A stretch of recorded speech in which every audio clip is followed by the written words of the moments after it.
Sholom Aleichem to all my holy brothers and sisters here in Central Queens. Tomorrow is the holiday of Tanit Esther, which leads into Purim. Even though tomorrow is a fast day, the evening of Tanit Esther is perhaps the greatest celebration on the Jewish calendar. And this is because it's the holiday of Purim. Purim, obviously, being a person with the name Mordechai, is my favorite holiday, right after Yom Kippur. But that's another conversation. And the holiday of Purim, of course, is a day where we have numerous mitzvahs. I just want to take a few short moments to speak of these. One of the most important mitzvahs of the day of Purim is Matanos Le'Evyonim. This is where we give money or food to people that need. So go out and find a family or a friend or an organization and give tzedakah. That's number one. Number two, of course, is the mitzvah of Mishloach Manot. This is the mitzvah where we give at least one person 2 gifts that are respectable, a bottle of wine, and another food item, maybe hamantashen or cake or meat or fish or something else. Of course, today we have the tradition where we fill up bags with candies and all sorts of wonderful junk that we have to put away very soon because of the holiday of Pesach, but that's another story. Then, of course, after these 2 very important mitzvahs is the mitzvah of Machzit HaShekel or Zecher LeMachzit HaShekel. We have a custom where we give the equivalent of a half of the common currency. In today's day and age, when we go to the synagogue, we go to shul, we lift up the coins that are provided by the gabayim, by the synagogue, and we put a few dollars in the box or in the pushka, and we say Zecher LeMachzit HaShekel. So if you have a few dollars at home, you could do this at home as well, even if you don't have the $3.50, and you could say Zecher LeMachzit HaShekel and put it in a pushka. And this is to commemorate, of course, the temple and pray that God should rebuild it very soon in our time. And then, of course, when you think about all 3 of these mitzvahs, helping the poor, sharing with your friends and neighbors, and the idea of uniting together as one by giving this nomination of money towards the temple, at least in commemoration, and praying for the temple, these are all ideas that unite the Jewish people, both as individual human beings and as a nation, which of course survived the terrible decree of Haman and Achashverosh. And finally, the topic that I'd like to talk a little bit about is the idea of intoxication on Purim. It's a concept that's not spoken of a lot, and it's really not explained in a way that is palatable by most people. Most people look at intoxication as something which is very dangerous. We call it the alcohol poisoning. But I'd like to explain something which is very, very important, in that the concept of intoxication on Purim is very unique and very different. And I'll explain. You know, the term for intoxication on Purim is ad delo yada, until you do not know. Bein Baruch Mordechai v'Orer Haman, that Mordechai is the one that should be blessed, and Orer Haman, that Haman should be cursed. And when you reach that point, that juncture where you don't know the difference, you're totally oblivious, that's when you know you drank enough. That's the concept, and that's about as far as most people know. Easy is, easy does. Take out a bottle of wine, drink it up, and you'll get to that point. But in truth, we're all well aware, and especially now in many school systems, they're bringing a concept which is as old as the world, and definitely as old as Hasidic philosophy, and this is called mindfulness. Mindfulness means you should be poised. Mindfulness, you should be calm and collected, informed, intelligent, intellectual, to make the right decisions. In the world of psychology and in the world of greater English, we have a term called executive function. Executive function means exactly that. You are the executive, you need to control this company, you are the person, the body is the company, and you need to control it. And many people like to be in control. They don't want to feel out of control. They don't like to take drugs. They don't like to take alcohol. They don't like to do things that are going to make them be out of control. They don't even want to have too much sugar or have an adrenaline rush because that'll take them out of their sense of executive function. And that is mindfulness. It makes a lot of sense. A human being should be managing themselves. Makes absolute sense. Ultimately, we also say it's managing the ego, managing the senses, managing our character traits.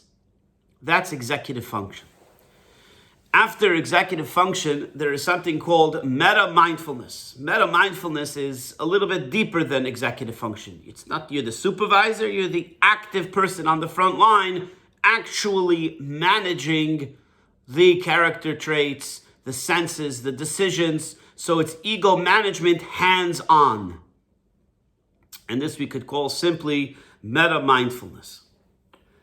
And then there's something which most people are not familiar with. And this is called Supra Mindfulness. Ad lo yada. That's what this means. Ad lo yada means until I do not know.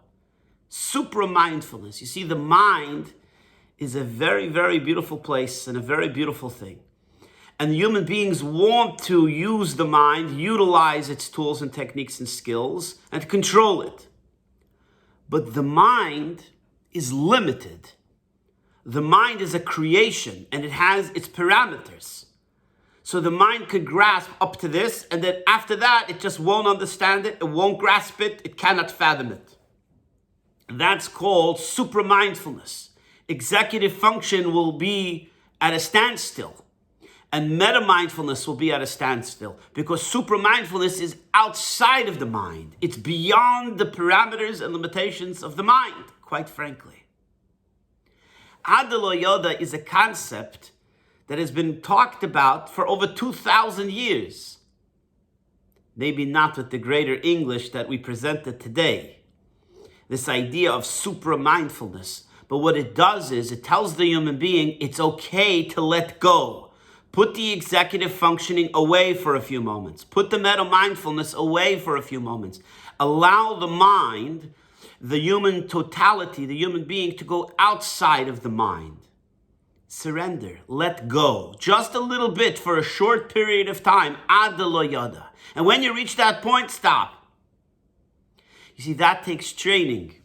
But if you've been doing it your whole life, or at least since your bar mitzvah or bat mitzvah, then by the time you're 21, or by the time you're 40, or by the time you're 70, you got good at this. Or maybe in some Hasidic yeshivas where they have weekly farbrengens, and they do supra-mindfulness training, where every week they sit down with a little mashka, and they say l'chaim, and every Shabbos morning in shul, you say l'chaim, and any other given opportunity of holiday or super special day, you say l'chaim. You're training the mind, not an intoxication, which makes you, God forbid, to have poisoning, but supra-mindfulness, which allows you to leave the mind and say it's okay to be loose. If you're dangerous when you drink, obviously you shouldn't drink or go for training.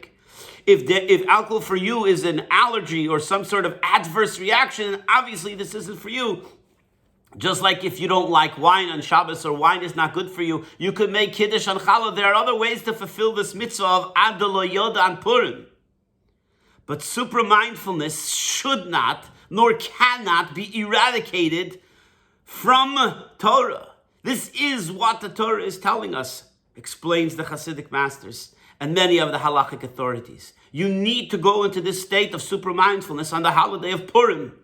Because understanding God, understanding Jewish survivalism, will only be grasped fully in the state of supra-mindfulness. If you think that your mind is going to explain how God exists, how the human people, the Jewish nation, continue to exist, considering all of the oppression, all of the pogroms, all of the inquisitions and holocausts, you think your mind, our simple brain, that little mush in our skulls is going to fully fathom God and all of his intricate details in the world, we're making a terrible mistake.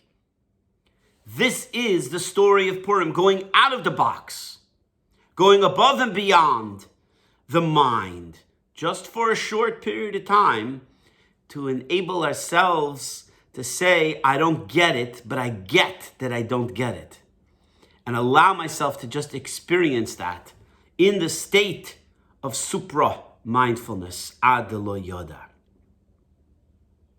My holy brothers and sisters and friends, I encourage those who are capable of doing this. And maybe you haven't done it before. Do it safely. Maybe you need a guide. Maybe you need a coach. Maybe you need to do it slowly to train yourself into going out of your ego, out of your selfishness, out of your selfness, going out of yourself, out of your mind, which is always in control and stubborn, being in action. Go out of that state of mind. Go into the state of mind where, say, maybe I need to surrender, maybe I need to submit, maybe I need to go and self-abnegate for just a few moments. And when you return, you'll say, wow, maybe I entered into a state of super mindfulness that entertained feelings and thoughts and ideas that I needed to entertain in my life. This is the story of Purim. The word Purim means lots. Lots means a girl. That means it's not about intellect. It's not about what you think you know or actually know. It's not about mindfulness. It's about totally relying on something beyond you. Haman threw lots to decide what day to destroy the Jewish people. And when did it fall out? On Moses' birthday and day of passing, which was a day of fortune for the Jewish people. The holiday is called the day of lots. What does that mean? That means it's not a day of intellect. It's a day of supra-rationale. It's a day of supra-mindfulness. If we want to experience in our most elated state, that's the way we do it, says the Talmud, says the halachic authorities, explains the Hasidic masters. We do it by intoxicating ourselves just to the point where we could allow ourselves to let go of the executive function, where we could let go of the meta-mindfulness and go into the state of supra-mindfulness. We let go of the broker of the mind. We let go of the broker of the brain who always tries to make connections for us. And we say, okay, now it's time to take a rest. Now I'm going to just be the Pinteliyid, the core Jew that connects directly to God. And just as we reunite with our fellow Jews when we give money to the poor and give gifts to our friends and give money towards the community temple in Matanos Levyonim and Mishloach Manot and Machzit HaShekel, we connect with our fellow Jew above and beyond intellect. And ultimately, we connect with God above and beyond intellect. The whole year, we connect to Hashem with intellect, with mindfulness. On Purim, it's Ad Lo Yada. It's the level of connection to God which is unbreakable. It's the level of connection to God that is unexplainable, the intrinsic, quintessential connection between the Jew and God, and the Jew and the fellow Jew, and the nation of Israel and God. We will survive, we will persevere, we will thrive, and we will prosper in the mind and outside the mind, in the heart and as a nation as a whole. One heart, one body connected to Hashem. I wish you a beautiful, beautiful holiday of Purim. I wish you a beautiful, beautiful month. I wish you success in all of areas of life, in the mind, in the heart, above the mind. And I wish you joy and happiness until the coming of Mashiach, where we will see that money that we put from Matzah Shekel to actual use, and we'll see the Kohen Gadol in the Beis HaMikdash, together with Mashiach Tzidkeinu, Meher V'Yameinu. Amen. Happy Purim, everyone.